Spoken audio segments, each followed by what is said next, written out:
I once came across an old story, passed quietly through generations, about how women in the medieval age managed to gather and guard their money. It's a story that never made it into the grand pages of history, 'cause history, for the most part, cared more about kings and wars than about the small lives that existed beneath the shadow of castles. But behind those walls, in the narrow, smoky streets of medieval towns, there was an entire world of women who built small fortunes from nothing. They did it quietly, secretly, and sometimes dangerously. Back in those days, most women were expected to depend on their fathers, husbands, or brothers. They didn't have banks or wages the way men did. Their work was rarely recognized as real labor. But life doesn't bend easily to rules. People had to eat, and survival didn't wait for permission. So women began to find ways, small, clever, persistent ways, to earn, save, and hold on to bits of money that could one day change everything in the villages of medieval England, where life moved at the pace of a horse cart and the church bell dictated time. A woman's day began before sunrise. Most worked the land, tending goats, keeping chickens, making cheese, spinning wool. The men worked in the fields, but it was the women who sold the eggs, the cheese, and the woven cloth in the local markets. The coins they earned weren't much, just a few coppers at a time, but they would hide them carefully. Some buried them beneath the floorboards, wrapped in bits of cloth or leather. Others kept them inside clay pots sealed with wax, pretending they were filled with grain or dried herbs. In towns, life was more dangerous, but more promising.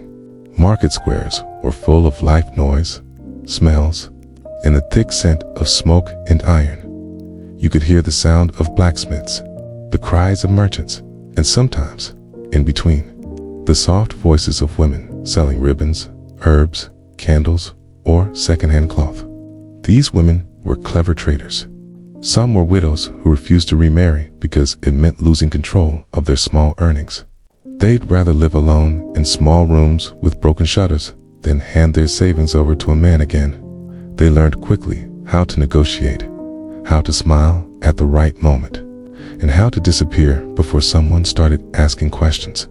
There's an old story about one such woman, her name lost in time, who lived near the edge of a river town. She used to mend fishing nets and sew torn sails for sailors. Her work wasn't grand, but sailors always needed her, and they paid her in small silver coins. She'd take those coins home at dusk when the sky turned gold and smoke rose from the chimneys, and she'd count them carefully by candlelight. She never told anyone how much she had. To her neighbors, she was just another poor widow. But after years of quiet labor, she owned enough to buy a little house by the river. They say when she died, people searched her home for her savings, but they never found a single coin. Some say she buried them near the water. Others say she gave them secretly to her niece to start a new life. Nobody ever knew. And maybe that's how she wanted it. Silent wealth, earned and hidden like a secret victory. But not every woman earned money through trade. Some worked in monasteries and convents, spinning fine linen or illuminating manuscripts. The church often relied on their skill, and while they were paid little, they had access to knowledge and stability. Nuns, in particular, sometimes managed small estates. They lent grain, kept accounts, and even acted as moneylenders in disguise. In a time when women couldn't own property easily, the convent walls gave them rare power, a space to think, plan, and manage resources beyond what most could dream of. In rural areas, peasant women found ways to profit from what nature gave them. They collected herbs and roots, made medicines, or brewed ale, a drink so essential in daily life that women brewers were common in every village. Some made enough profit to be known as alewives. They'd sell their ale to travelers or workers and stash the earnings in hidden corners of their cottages. A few even ran small taverns, though the church frowned upon it. But money, once in their hands, had its own kind of holiness. It meant safety, survival, and freedom. Still, the more they earned, the more they risked. Because if a husband, brother, or even a town official found out that money could vanish overnight. Women weren't supposed to keep secrets, especially not coins, so they used coded language. Some would refer to their savings as thread or grain. Others hid coins inside bread loaves, in old shoes, or under the hearthstone. There was one woman who supposedly kept her silver inside a hollowed-out Bible, reasoning that no man would dare open it. Another sewed hers into the hem of her only dress, carrying her fortune with her every day, invisible and silent. What did they do with that money? Some used it to feed their children when the crops failed, or to buy wool to spin more cloth. Others lent it quietly to neighbors in exchange for favors, grain, or security.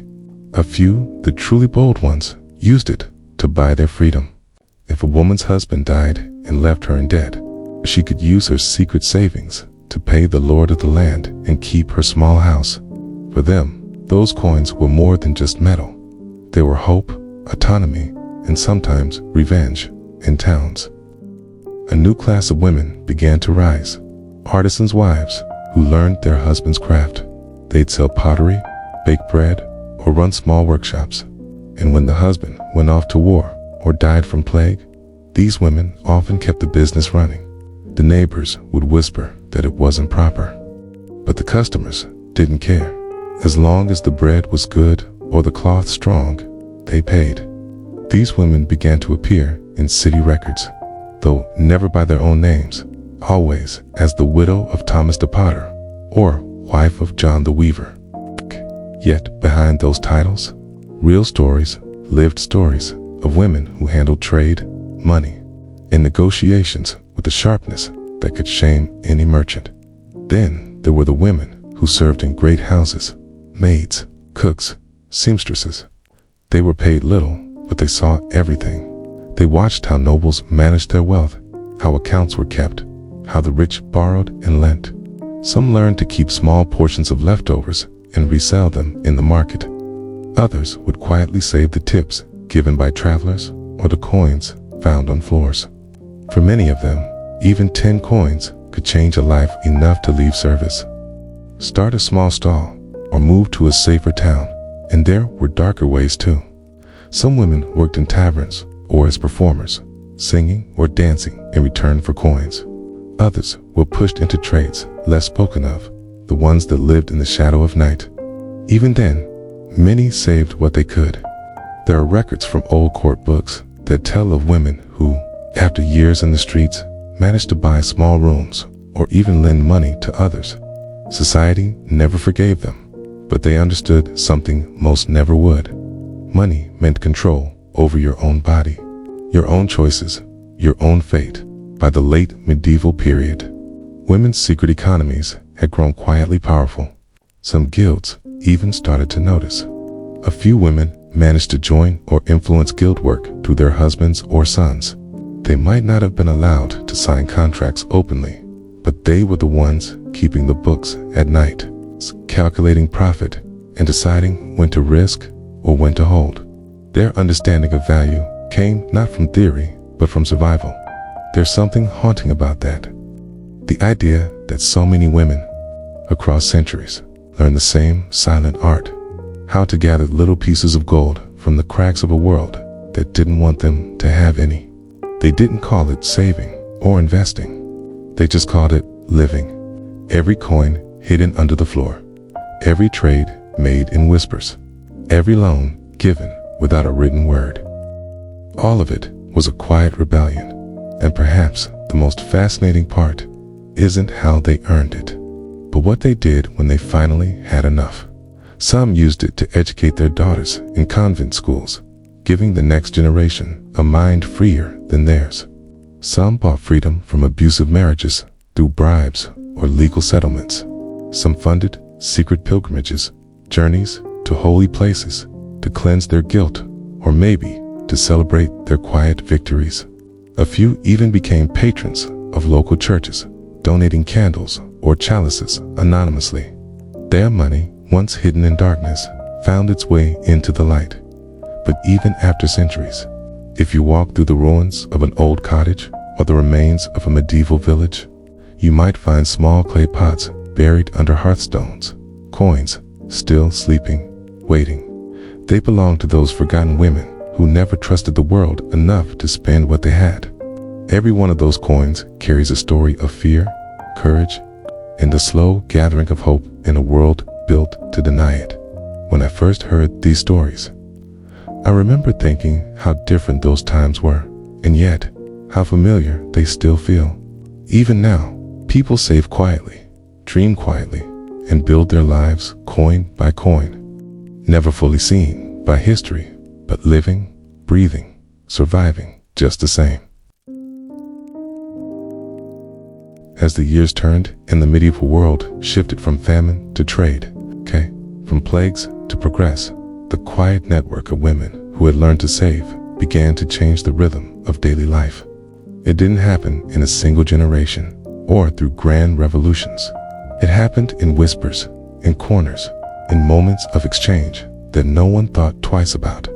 What began as hidden coins beneath a cottage floor started to ripple outward, influencing marriages, shaping markets, and, in time, altering the very idea of what power meant. In most medieval towns, markets were the pulse of life. Every week, peasants from nearby villages would arrive at dawn with baskets of produce, meat, and handmade goods. The men usually handled large sales, livestock, grain, and tools, but the smaller trades, the constant hum of buying and selling that truly kept towns alive, belonged to the women. They sold herbs, bread, wool, honey, candles, soap, and small trinkets. Their trade wasn't recognized in any guild. It was their steady hands that fed families and kept communities connected. And, among them, a new kind of cooperation quietly began. Women started lending to each other, not through contracts or signatures, but through trust and reputation. A woman who needed wool for spinning might borrow from another and promise to repay in cloth. Someone who lost her chickens might be given a few coins by her neighbor, not as charity, but as a kind of shared investment. The repayment came later, maybe in the form of ale, bread, or labor. It wasn't business as men understood it. It was survival turned into a form of solidarity. Over time, women became known in their towns as keepers, those who always had a few extra coins and could help others. They weren't rich by any standard, but their quiet stability gave them influence. If a neighbor fell ill, they helped. If a market stall needed repairs, they could lend a small amount. And with every coin they lent, they gained respect, a rare currency for a woman in those days. One story that still echoes through the records of a small English town tells of a woman named Matilda. She wasn't noble, nor particularly beautiful or educated. She baked bread for the townsfolk and raised 3 children alone after her husband died of fever. For years, she sold her loaves at the same corner of the market, saving every spare coin she could. When the miller's wife fell ill, Matilda lent her money to buy medicine. When another woman wanted to buy her own oven, Matilda helped her too. By the time she was 50, people began calling her mother Matilda. Not because she was old, but because half the women in the market owed her something. She never asked for interest, only that they paid back when they could. She had built her own quiet bank in a world where women weren't even supposed to touch money. But not all men looked kindly on this. Some husbands became suspicious when they realized their wives had savings they hadn't mentioned. In a society where a woman's property automatically became her husband's, secrecy was both her shield and her weapon. It was common for women to downplay their earnings, to hide coins in the lining of blankets or inside clay jars labeled salt. Sometimes, even priests would warn against such secrecy, calling it sinful or deceitful. Yet behind closed doors, women knew better. They had seen too many men waste money on ale or gambling, leaving nothing for the family. Their savings weren't defiance, they were defense.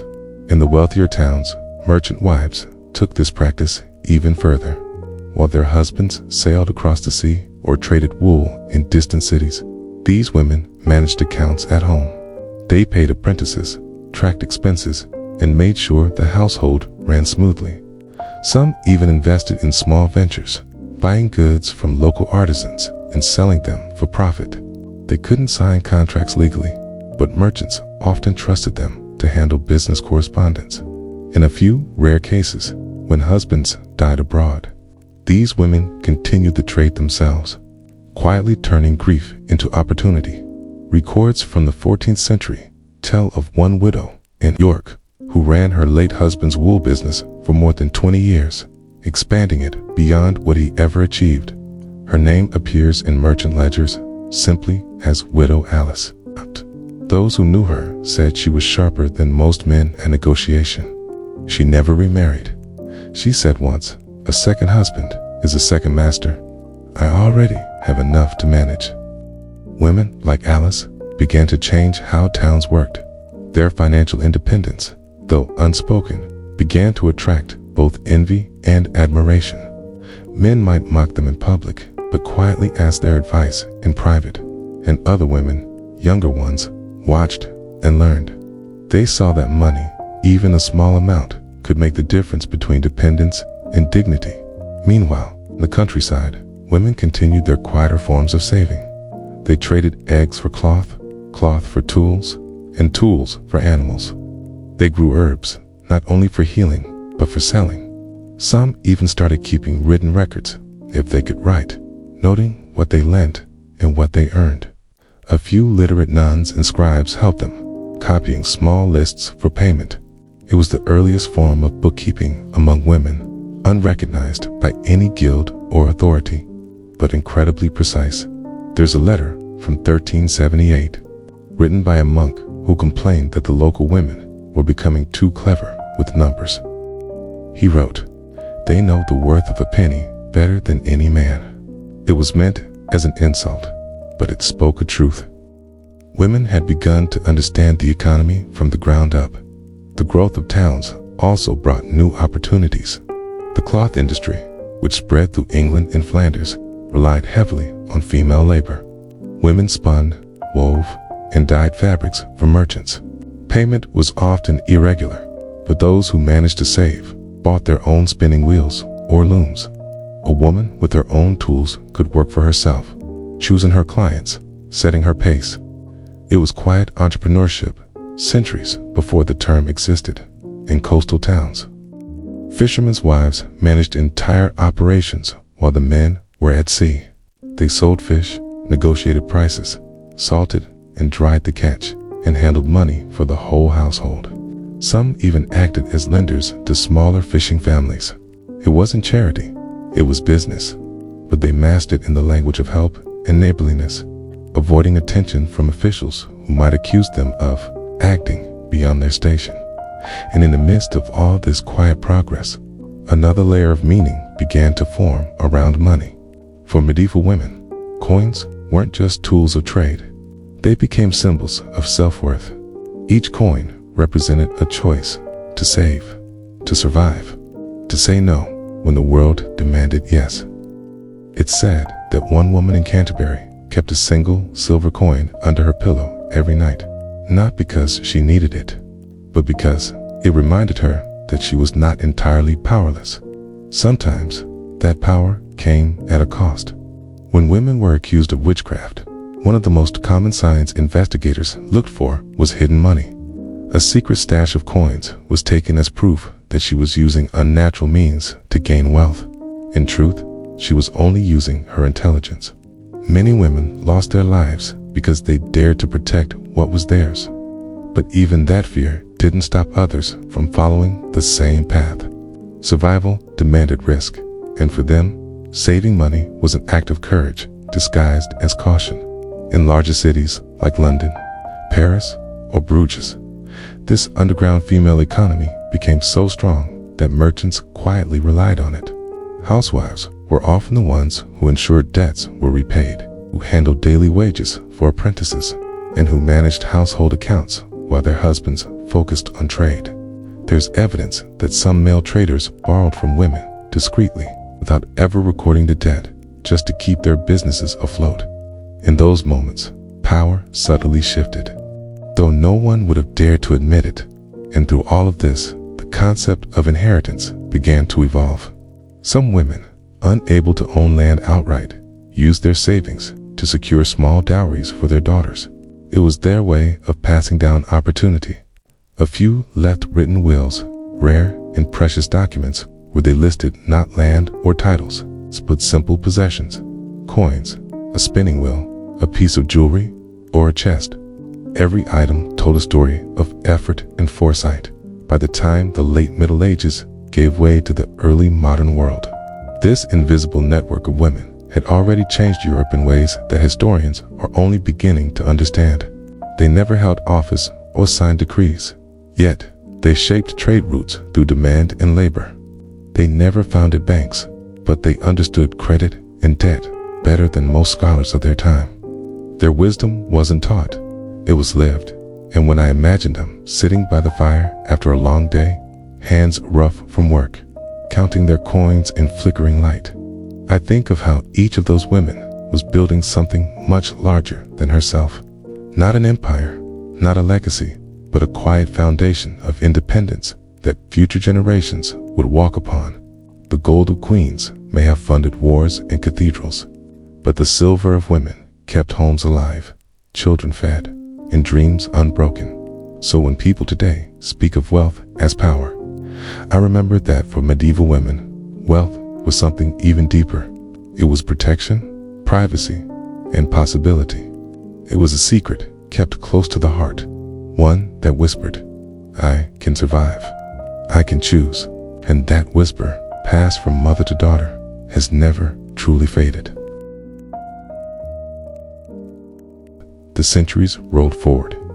The rhythm of medieval life continued to change, not through the loud thunder of battles or decrees, but through the quiet persistence of those who had learned how to endure.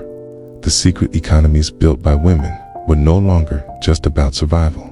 They began to shape emotions, relationships, and power in ways no one could have predicted. Money, once hidden under floorboards or sewn into dresses, began to change how people loved, how they trusted, and how they dreamed.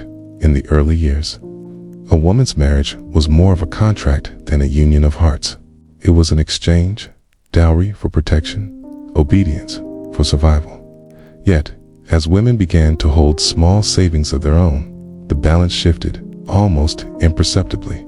A woman who had her own coins could afford hesitation. She could think, rather than accept. And sometimes, that tiny pause, that moment of decision, changed everything. In many towns, men started to notice something new. Some women no longer rushed to marry.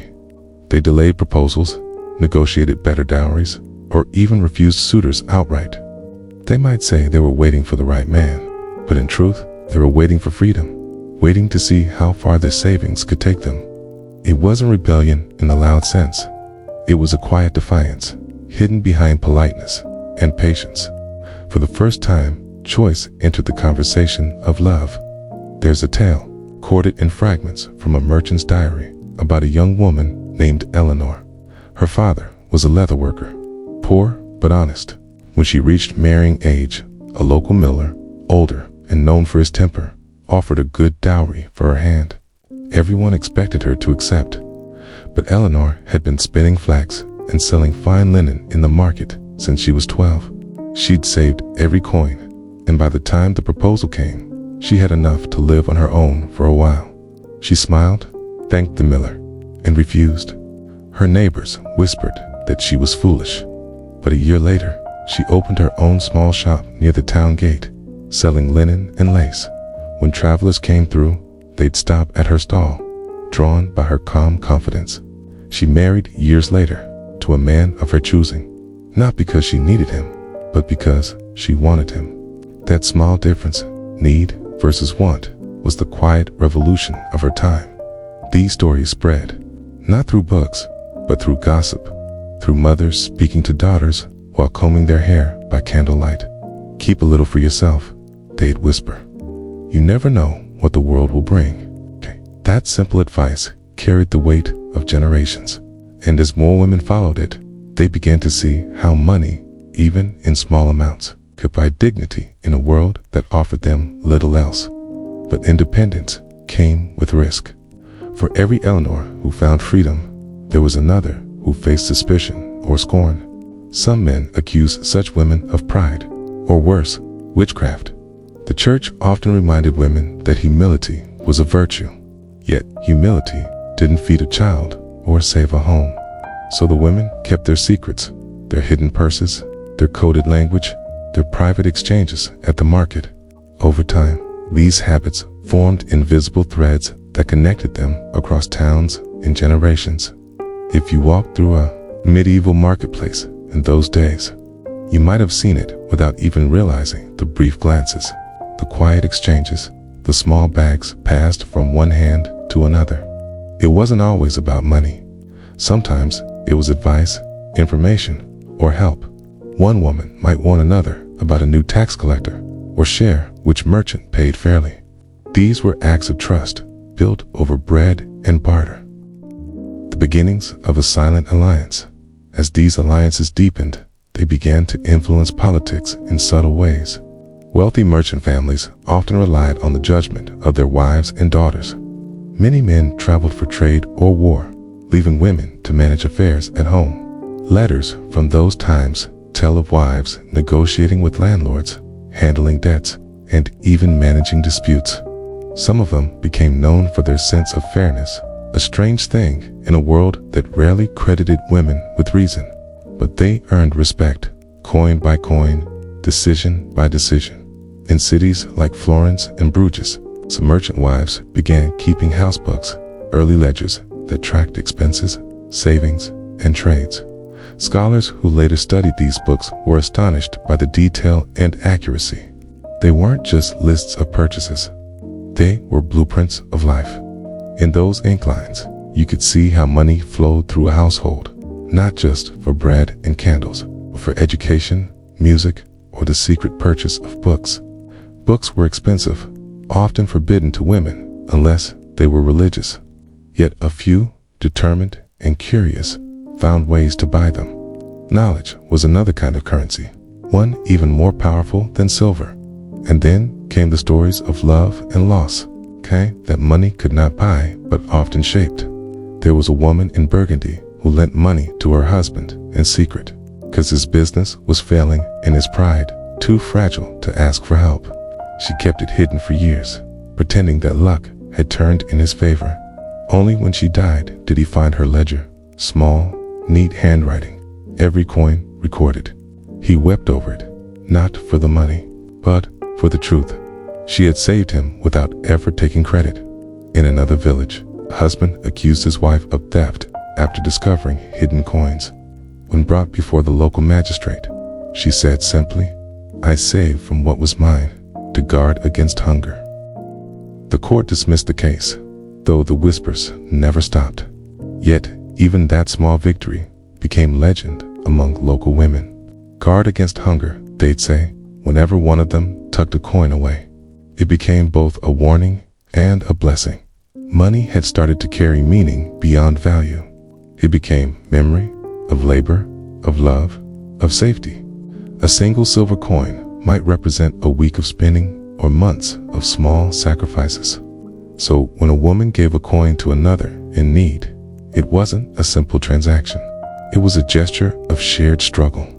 In that act, women began to create a culture of quiet generosity, built from pain and persistence.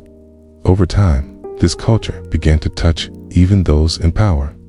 Noble women, confined to castles, had their own ways of saving. They managed dowries, rents, and servants. Some began lending discreetly to knights or minor lords. A few even used their money to fund causes, pilgrimages, churches, or relief during famines.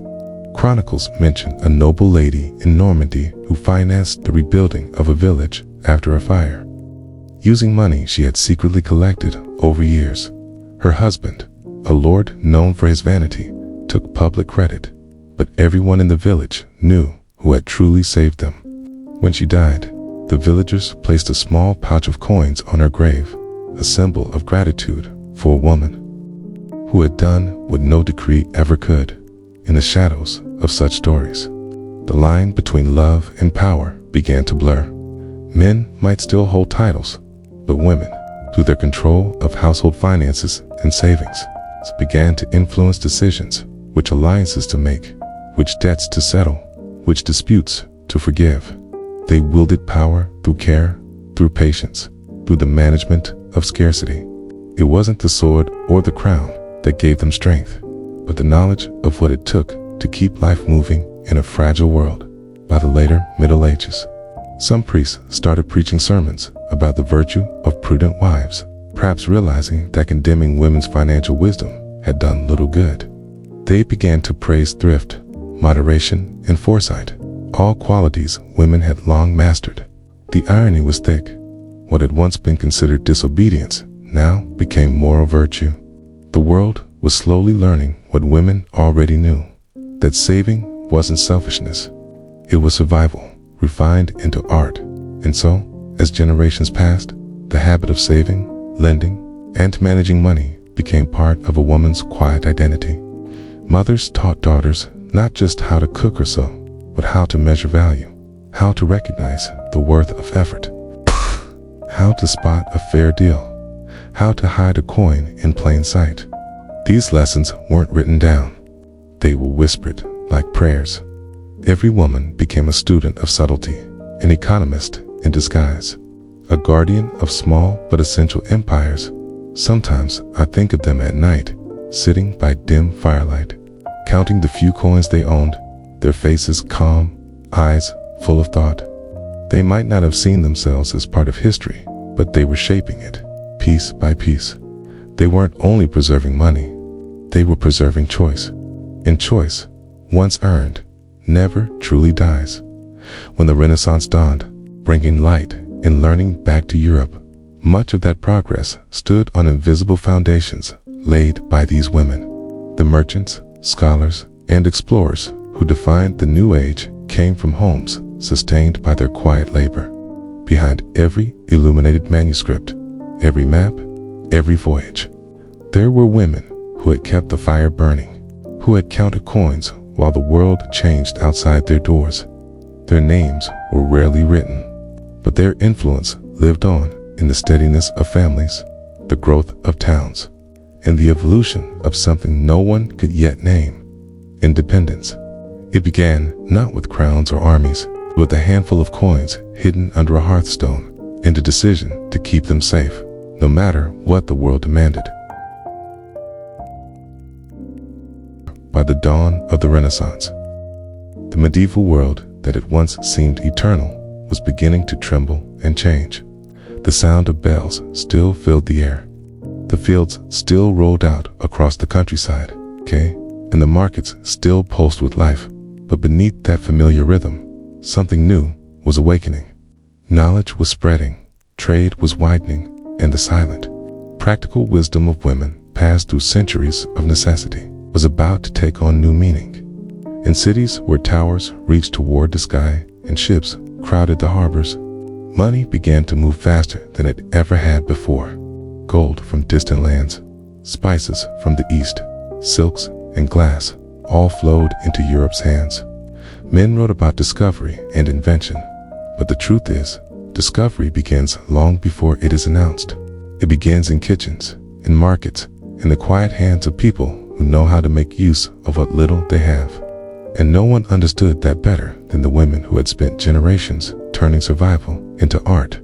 These women, the daughters and granddaughters of the medieval keepers of coin, had learned the deepest lesson of all, that money was never just about wealth. It was about safety, possibility, and dignity. In a Renaissance world, that understanding began to shape new forms of independence, subtle, fragile, but undeniably real. In Florence, in Venice, in Antwerp, women began appearing more often in ledgers, not as dependents, but as traders, lenders, and partners. Some still signed their names with trembling hands, uncertain if it was allowed, while others used symbols or initials. They bought shares in trading ventures through intermediaries, often using brothers or servants as proxies. Their names didn't make it into the official records, but their money did. Quietly, they became part of the great movement of commerce. that would soon reshape the world.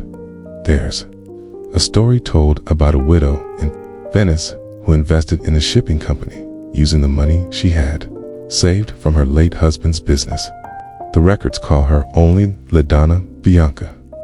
Her investment was small, barely enough to buy 1/10 of a ship's cargo space, but that 1/10 share brought her profit, and she reinvested again.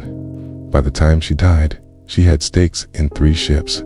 When her will was opened, her family was stunned.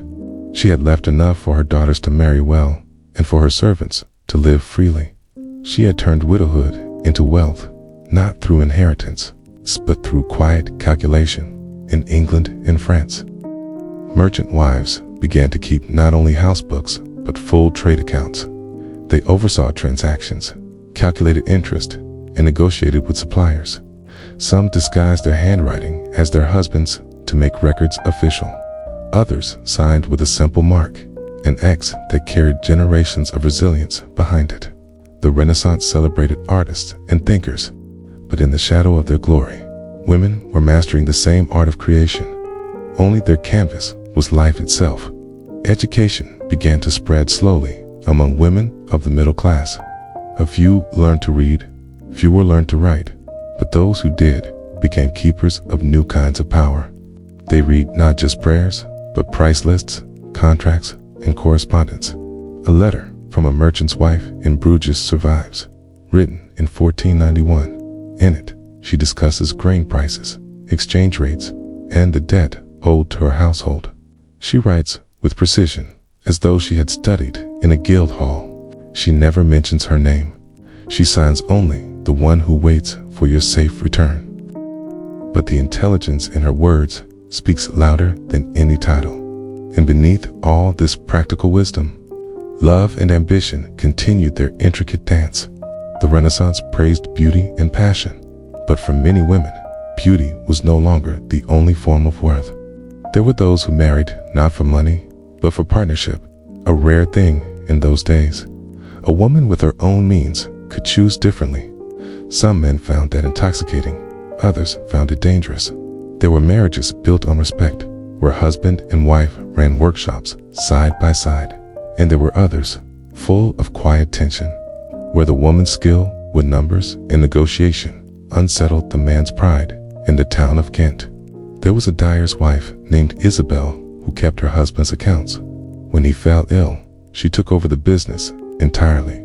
She expanded it, hired workers, and began exporting cloth to neighboring towns.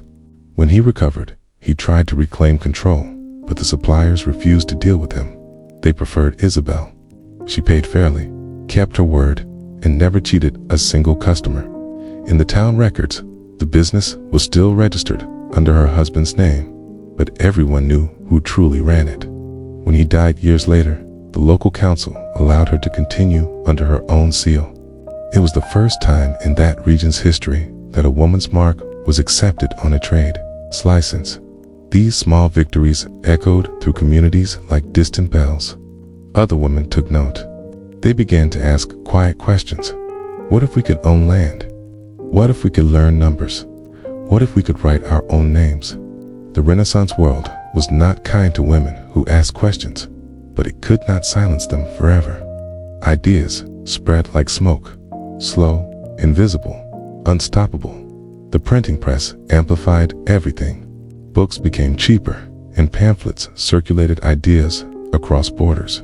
Among them were manuals for merchants, guides for household management, cage, and collections of letters, many written by or for women.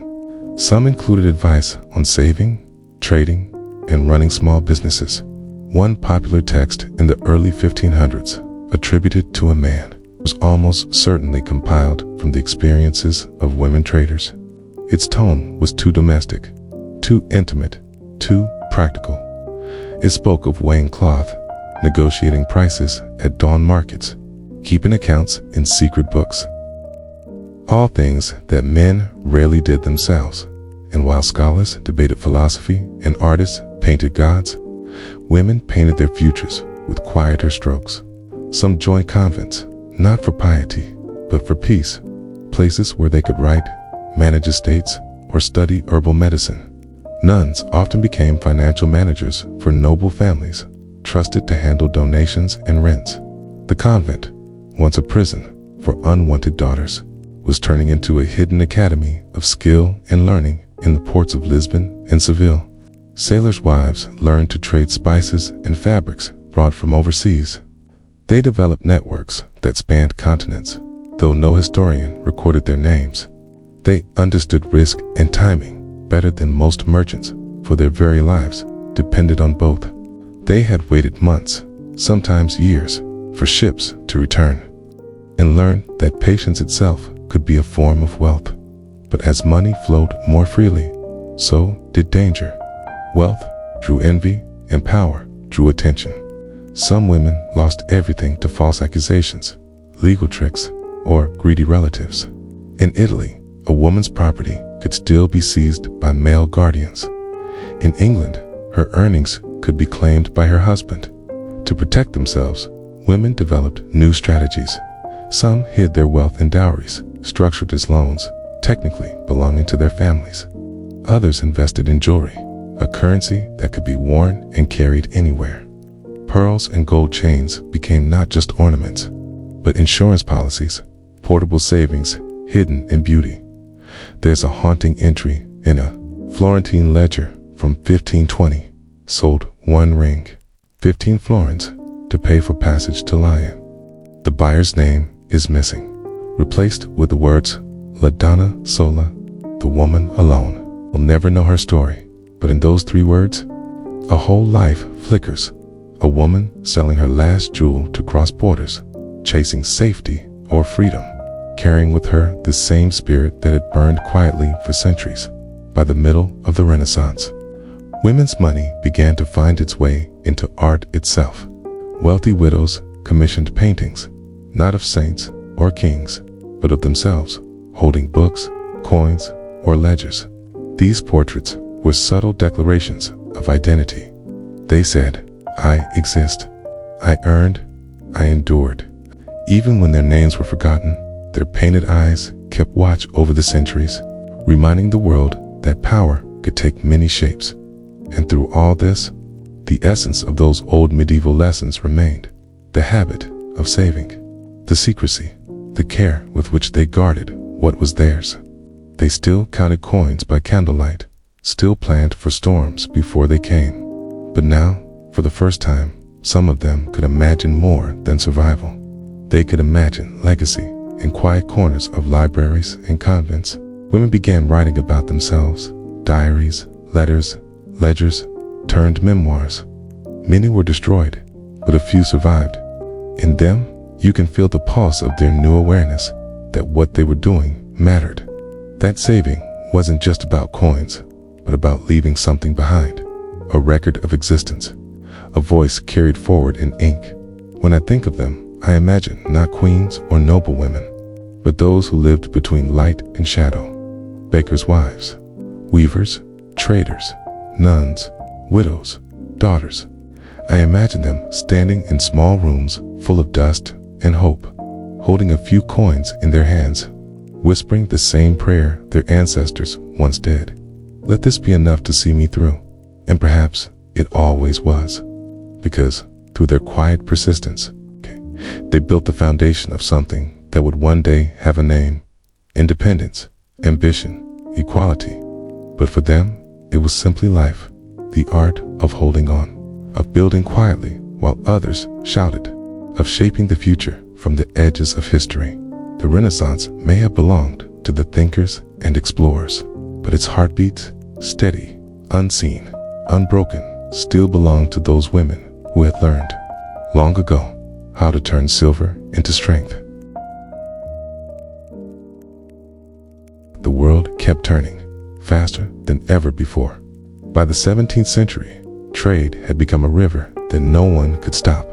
Empires rose and fell on the backs of ships, and money, that ancient shadow once counted in candles and whispers, now moved across oceans. Silver from the Americas, spices from the Indies, textiles from Asia, all pouring into Europe's veins. But the real story was not in the royal courts or the grand docks. it was still unfolding in the quiet corners of houses and markets.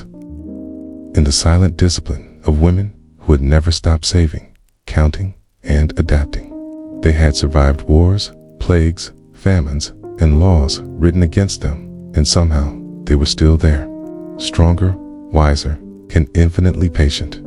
This was the age when a woman could see the world changing, but still could not sign her own contract. She could handle a household's account, but not own the house itself. She could run a shop, manage workers, and pay taxes. Yet the law might still call her property. But the world's hunger for money, trade, and stability began to open small cracks in that wall, cracks through which determination and cleverness began to flow like light dot in the merchant cities of Amsterdam and London. Widows and daughters found themselves in charge of family businesses. Wars took men away. Disease took them faster. The ledgers, the warehouses, the ships, someone had to keep them running. And so, women did. At first, it was temporary until the husbands return, or until the son comes of age. But sometimes, the husband didn't return. Sometimes, the son never came of age, and the temporary became permanent. Records from the Dutch East India Company show women investors, silent partners whose shares helped fund voyages that mapped the edges of the world. They rarely appeared in official meetings, but their money traveled farther than they ever could, to Batavia, to the Cape, to the shores of the Americas. These women were not explorers, yet they financed exploration. They were not soldiers, yet their capital fueled conquest. History wrote their names in margins, but their choices reshaped the map in London. A widow named Anne Carter managed her late husband's textile import business from their home near the river. She wrote letters daily to merchants in Bristol, to weavers in France, to captains sailing from Lisbon. Her handwriting was sharp and decisive. She kept 2 ledgers, one for the company and one for herself. The second ledger held her savings, small investments in other people's ventures, recorded under coded initials. She had learned that visibility was dangerous, but invisibility, if used wisely, was power. When her sons grew, they took over the public side of the trade. Yet, quietly, Anne continued to manage the books. Her eldest son once wrote that mother's figures never lie. It was true. For 20 years, her careful arithmetic kept the family afloat through wars and embargoes. When she died, her will revealed an astonishing secret. She owned property in her own right, purchased under a distant cousin's name. She had outwitted every rule meant to bind her. Across Europe, stories like hers multiplied. Women began to use marriage contracts as shields, negotiating dowries that acted as private reserves. Some included clauses that gave them control over their own money after widowhood. Lawyers pretended not to notice. Clerks looked the other way. But the paper trail began to grow, a quiet rebellion written in ink in small towns. Women ran inns, bakeries, and print shops.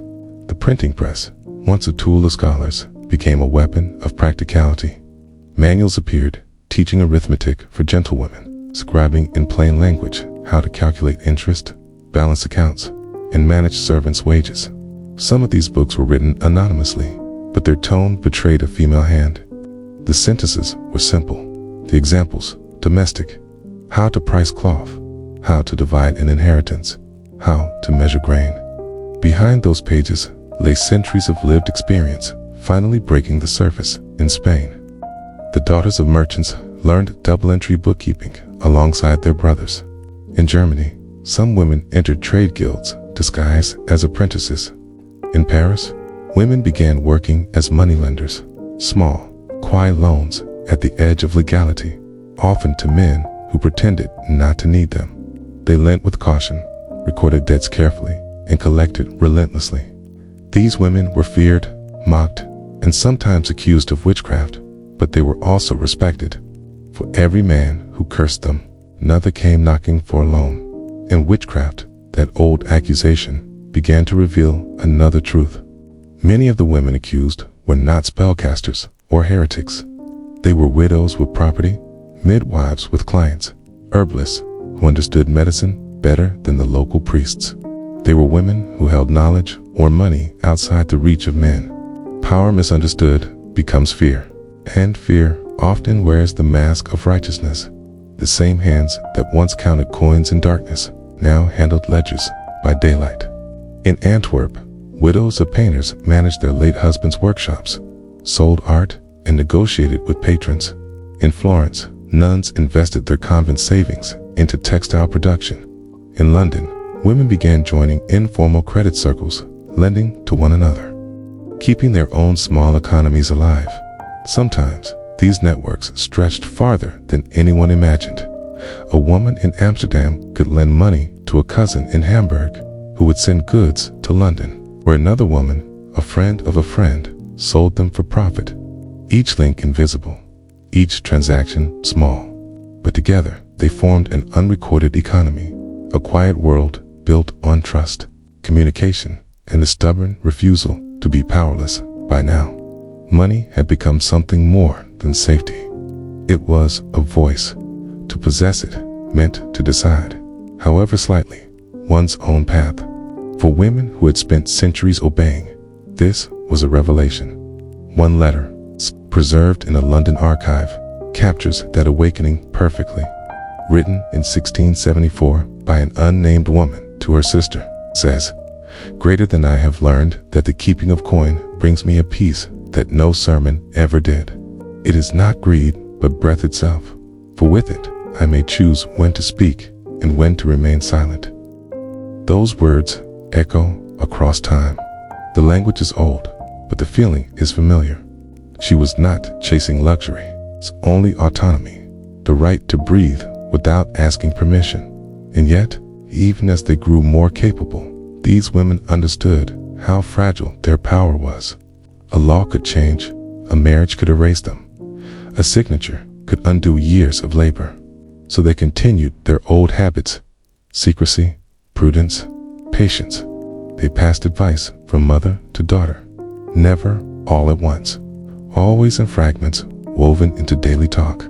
One might say, while teaching her child to knead dough, always keep something aside. Another, while mending a sleeve, never tell all you have. They called it wisdom. History would later call it survival. The world was heading toward an age of enlightenment, though few could see it yet. But these women were already enlightened in the most practical way possible. They understood value, not the kind written in philosophy books, but the kind you can touch, trade, and hide. And when revolutions came in thought, in politics, in science, they would be ready. Because centuries before anyone granted them rights, they had already built the habits of freedom. They had learned that power rarely arrives as a gift. It must be grown in silence, guarded like a flame in the wind. Their story had always been the same story told in new forms, from the peasant woman counting seeds to the merchant's wife calculating profit, from the nun managing estates to the widow buying her own home. The faces changed, the languages changed, but the rhythm remained. Save, protect, endure, and through every era, that rhythm carried forward, not loud, not dramatic, but unbreakable. As the 17th century drew to a close, a new world loomed on the horizon. Colonies were rising, banks were forming. The very idea of credit, of borrowing against the future, was reshaping civilization. And somewhere, the candlelit room above a shop, a woman added the day's earnings to a small wooden box. She counted once, twice, then smiled. Outside, carriages rumbled, bells rang, the city breathed. But she was calm. She had money saved. She had plans. She had time.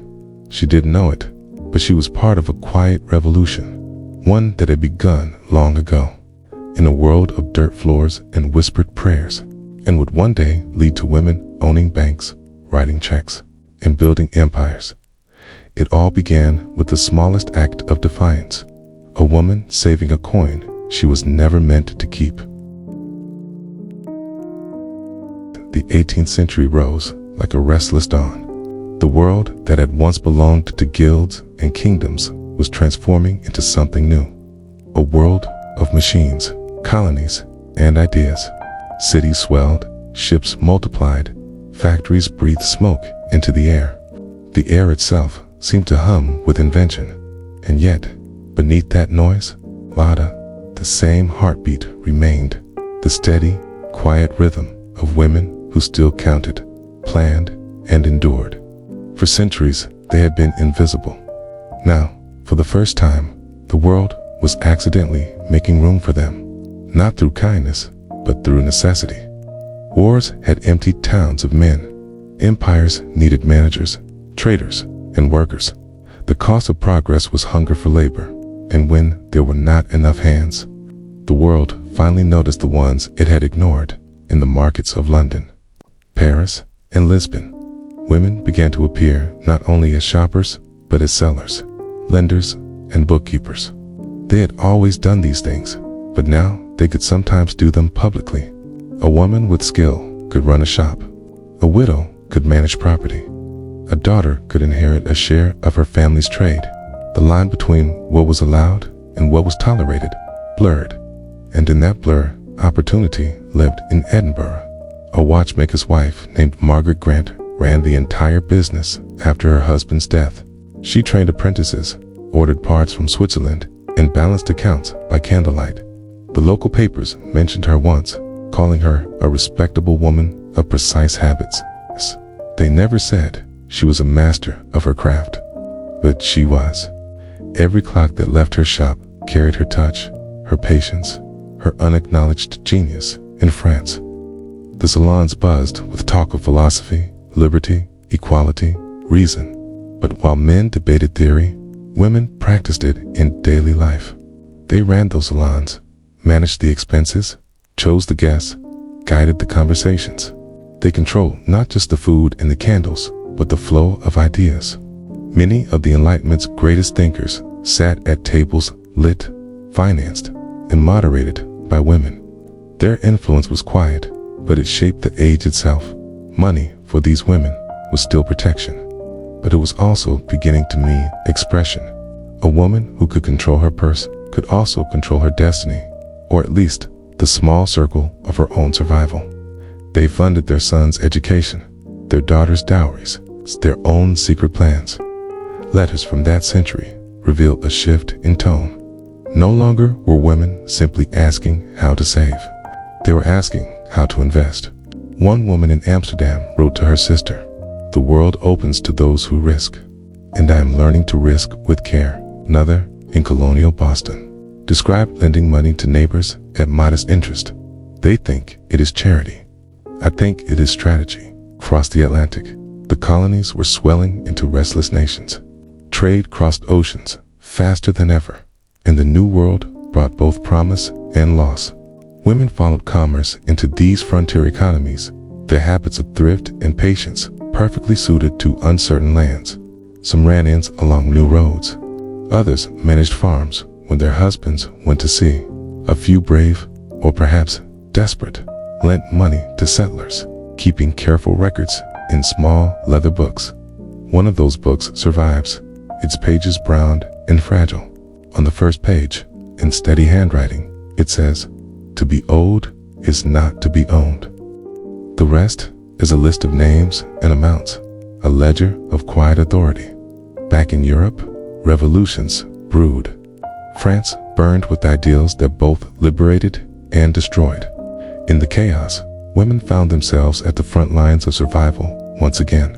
Markets collapsed, fortunes vanished, laws rewrote themselves overnight. But some, through sheer instinct, managed to turn turmoil into advantage. When old currency lost value, they traded in goods. When men went to war, they ran supply chains.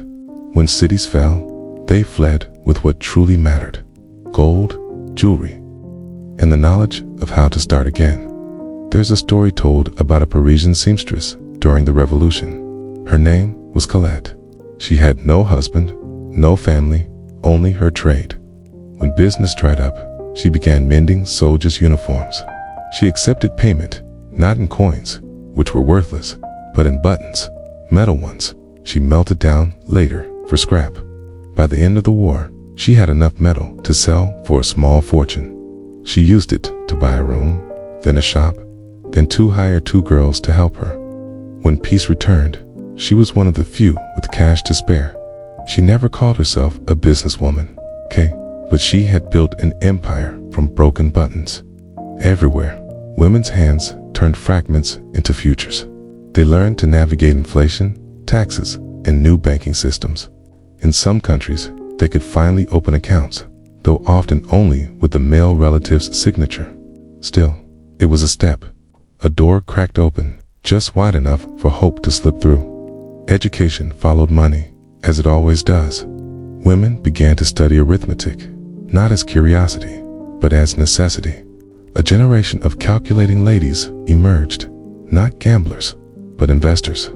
In England, newspapers quietly printed stock prices, and among the readers were women who understood every figure. Some invested small sums through brokers. Others exchanged letters with friends to track markets. It was still a world built for men, but they had learned to walk its corridors unseen, and with knowledge came voice. A few women began to write essays and pamphlets, arguing that if they could manage households and money, they could also manage rights. Independence, wrote one anonymous author in 1792, begins not in law, but in purse. That simple sentence would echo across centuries. Yet, the world was not ready. For every woman who gained a foothold, a dozen more were pushed back into silence. The law, religion, and custom all conspired to keep them contained. But something irreversible had begun. They could no longer unlearn what they had learned. Factories rose. Steam hissed. Time itself became currency. And women, drawn from farms and villages, entered the industrial workforce. They earned wages, meager and hard, but wages nonetheless. For the first time in history, entire generations of women touched money they had earned with their own hands. It was no longer savings hidden in corners. It was labor turned into autonomy. They worked endless hours in spinning mills, textile plants, and workshops. Many never escaped poverty. Yet, in their exhaustion lay a silent revolution. The idea that money earned was money deserved. The poorest seamstress, folding her coins at night, was part of the same long lineage as the medieval wife, counting her candlelit savings. The habit endured. The meaning deepened in letters and journals from this time. Women began describing a strange pride, not in wealth, but in ownership. "It is mine," one worker wrote in 1810, describing her weekly pay. "I bought bread with my hands." Those words carried more power than any manifesto. The Enlightenment had promised reason. The industrial age delivered opportunity, harsh, imperfect, but real. The world still refused to see women as equals, but it could no longer function without them. In this new landscape of machines and trade, the old lessons of thrift and secrecy transformed into strategies of survival. Women formed savings clubs, pooling wages for emergencies. They learned to read receipts, sign papers, and negotiate wages. Some became small entrepreneurs, selling food, laundry, or cloth near the factories. Others rose slowly, from workers to supervisors to owners. Through it all, they held on to one truth passed down through centuries, that money was not greed, nor luxury, nor sin. It was safety, voice, and possibility. By the end of the 18th century, the world had changed beyond recognition. Empires stretched across oceans, industry roared, and the rhythm of daily life beat faster than ever. But in quiet moments, when the noise faded and the machines fell silent, you could still hear the same soft sound that had guided history for 1,000 years. The faint clink of coins being counted by careful hands, a whisper of defiance that said, "I will endure." And those hands, stronger now than ever before, were ready to shape the final act of their story. The moment when the invisible became seen, when the centuries of survival would finally demand recognition. The dawn of the modern age was near, and with it, for the first time, the promise of freedom no longer whispered, but waiting to be spoken aloud. By the time the 19th century arrived, The world was no longer the same place. Smoke rose from factory chimneys where church spires once stood alone. The sound of bells had been replaced by the hiss of steam, the clatter of machines, the endless rhythm of labor. Money no longer slept in chests or boxes. It flowed through banks, loans, salaries, and contracts.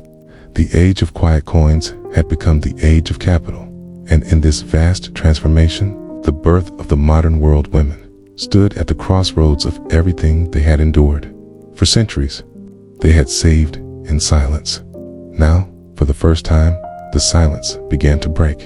In the industrial towns of England, the air itself seemed to hum with ambition. Women worked in textile mills, match factories, and printing houses. Their hands spun the threads that clothed empires. Their fingers inked the words that would inspire revolutions. Most earned barely enough to live, yet each payday brought something their grandmothers had never known. Coins that were truly their own. The first thing many did was save, not because they were told to, but because the instinct had been carved into their very bones by generations before them. A few pennies hidden in a tin, a small purse under a mattress, a shared box between friends. Those pennies became protection. Some used them to escape cruel marriages, others to buy a few books or to educate a younger sister. Every coin told a story. Every act of saving was an act of memory of all the women who had done the same before, in cottages, convents, in crowded rooms, in London in 1825. A group of washerwomen formed one of the first recorded mutual aid societies. They each contributed a few pence a week, and when one fell ill, the fund paid her rent. The idea spread from washerwomen to weavers, from seamstresses to servants. These were the first sparks of financial community among women.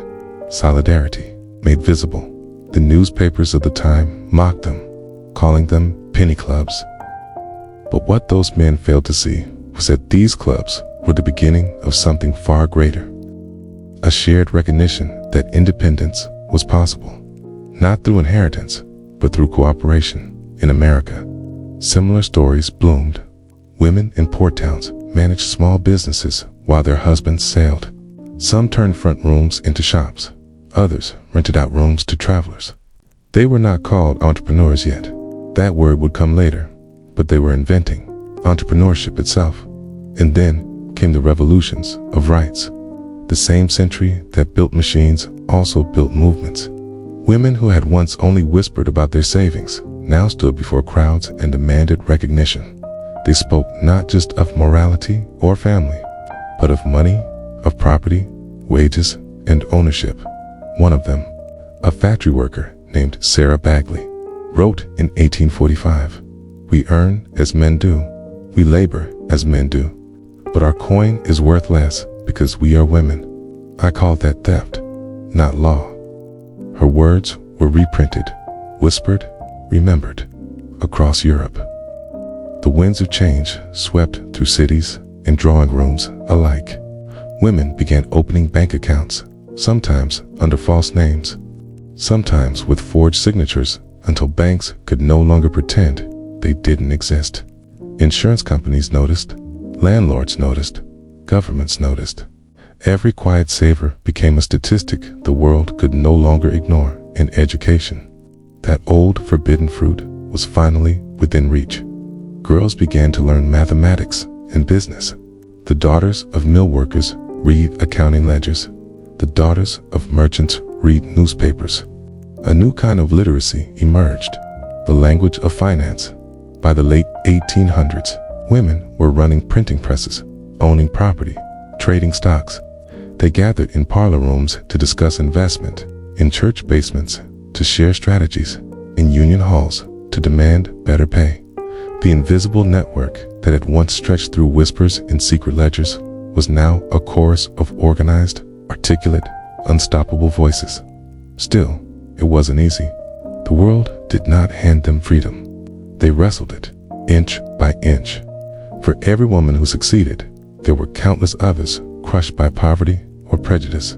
But each victory mattered, no matter how small, because every coin saved, every paper signed, every choice made without permission. All of it added up to something larger. A legacy of survival turning into power. In the late 19th century, microbanks and cooperatives began to appear. Many founded or managed by women. Some were charitable, others purely practical. In Germany, the Frauenbank helped women save and borrow. In America, women's credit societies supported small businesses. And in every country, widows, teachers, and shopkeepers became the quiet architects of stability. They had been taught for centuries to think small, to stay hidden, and yet, through that very smallness, they learned precision. They learned to calculate, to plan, to outlast. When the great crashes came, when markets failed and nations fell into debt, it was often the women's funds, the cautious, slow, careful money that endured. By the dawn of the 20th century, their influence could no longer be dismissed.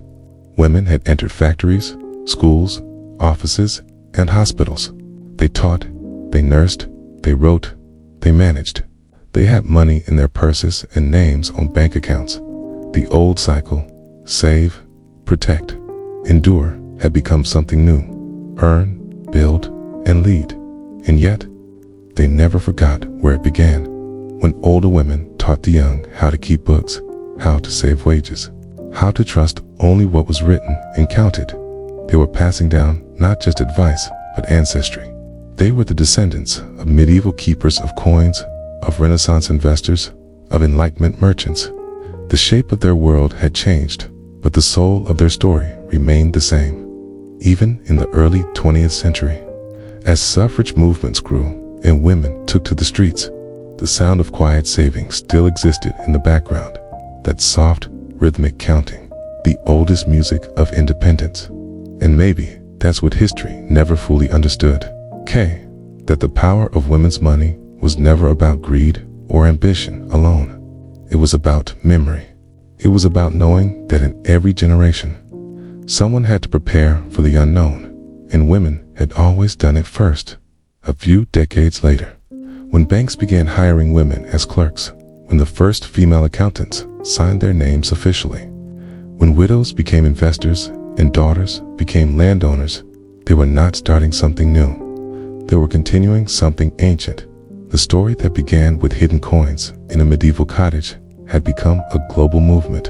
And though no one wrote their names in the early ledgers, though many were forgotten, their lessons lived on in every woman who ever opened a savings account, bought her own home, or signed a paycheck with steady hands. If you listen closely, beneath the hum of machines, beneath the noise of the modern world, you can still hear them. The whisper of coins, the shuffle of pages, the quiet, determined breath of those who refuse to vanish. They are still here. In every moment, a woman decides to keep something aside, to build something of her own, to trust her own mind. Because the truth is, history was never built by the loudest voices. It was built by the hands that never stopped working, by the hearts that never stopped believing, and by the women who, against all odds, learned how to turn survival into strength. And so the story ends where it began, in the steady sound of counting, a sound that once meant fear, now meaning freedom, not the jingle of wealth, but the rhythm of choice, a quiet, timeless voice saying, I am here, I have earned, I will endure.